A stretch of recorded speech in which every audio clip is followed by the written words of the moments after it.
Are you feeling like a zombie lately? Tired of the same old energy drinks promising the world but delivering the jitters and a crash? Look no further than Sneak Energy, your secret weapon for all your energy needs.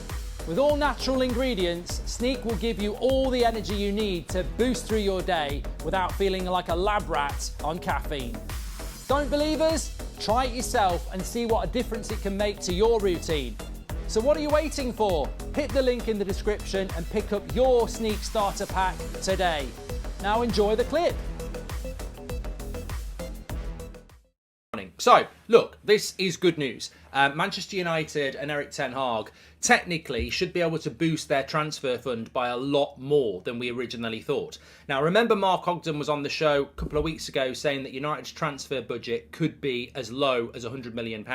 I don't think he was wrong. I think that £100 million transfer budget was based on having to sell to buy. So I think United probably had £100 million base. That's your transfer budget.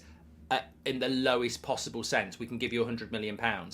If you sell players, you can go beyond 100. So if you sell Henderson for 30 million, we'll probably give you 25 million of that. So you go to 125. So I think the £100 million base is correct. And if we can sell another £100 million of players, we can probably get that up to about 100, 180, 190, because they'll take a cut off, won't they? Another way that United can boost their transfer budget is in two ways. First of all, the qualification for the Champions League, we would have lost, I think, £50 million from Adidas if we hadn't qualified for the Champions League. Because if you don't qualify for the Champions League for 2 years with Adidas, their sponsorship drops down to, I think it drops to either 50 or 25. But effectively, it will stay at £75 million a year. So that's a boost of about 25, could be even 50 million for United by qualifying for the Champions League. So that's one way that Ten Hag has boosted his potential transfer fund, because 2 years out of the Champions League with Adidas is about a £50 million drop. So we stopped that happening by qualifying for the Champions League. So on top of the 100 million base, on top of adding to that with sales, you've also got an extra lump of money coming in from the Adidas deal. On top of that, and this is really interesting, Simon, I nearly became Jim White there. But on top of that, where we finish in the league this season is really, really, really interesting, because last season we picked up about £30 million for finishing 6th. This year, the payments that you get for your position in the Premier League have been boosted by international broadcasting rights, which gets distributed based, fairly based on position in the league. So Man United, if they finish 4th, will earn around £65 million. If they finish 3rd, they'll earn about £70 million. So compared to 30 million that we got last year, that's a boost of 35 to 40 million quid. So very, very quickly, you can see that as much as people don't like this, if our base transfer budget was 100 and you've maintained the Adidas deal by getting into the top 4, that's another 30, 40 million, 50 million maybe. And then finishing 3rd or 4th is another 30, 40 million from what you got last year. Suddenly that budget, and look, quite right in the chat, some people are saying it depends whether they give Ten Hag the money. Well, of course, where is that money going to go? It can't go for dividends. Some of it might have to go on, debt repayments, which are always going to be there. But the cold, harsh fact is there's about £100 million by finishing in top 4 this season that we wouldn't have known for definitely a month ago. So people can say, well, it's not good news, Mark. It's, it's make-believe.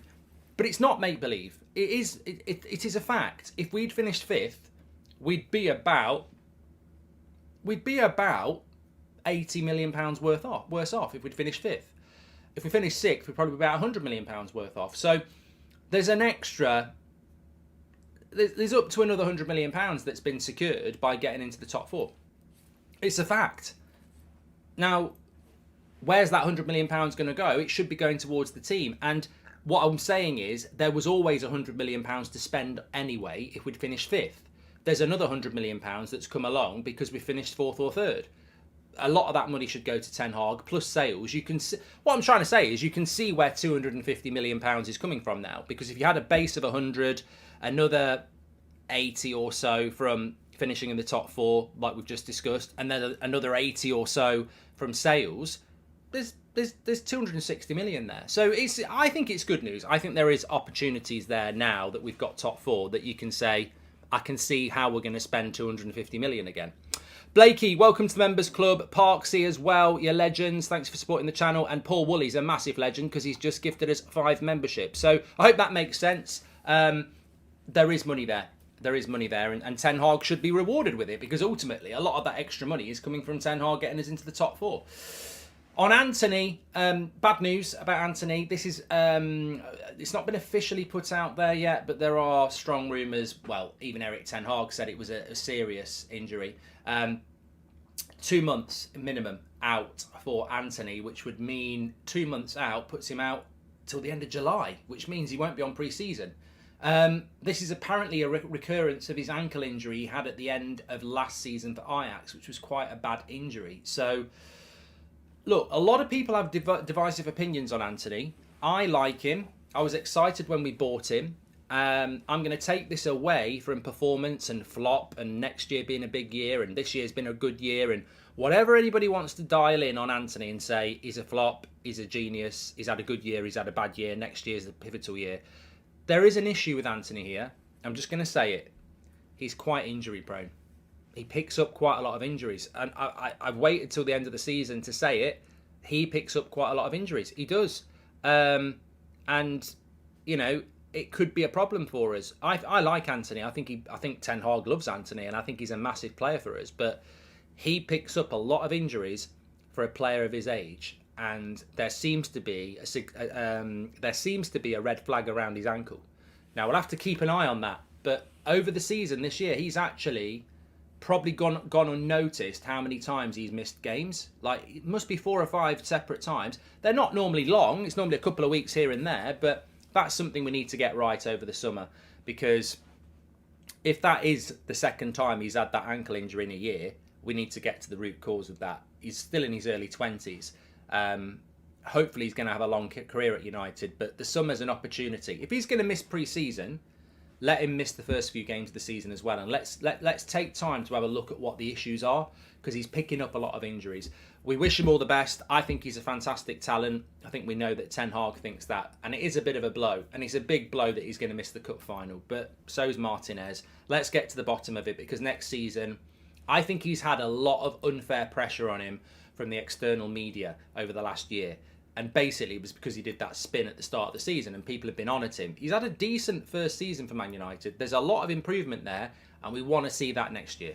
John Wayne, thank you very much for joining the Members Club, and let's hope Sancho steps up with Anthony out.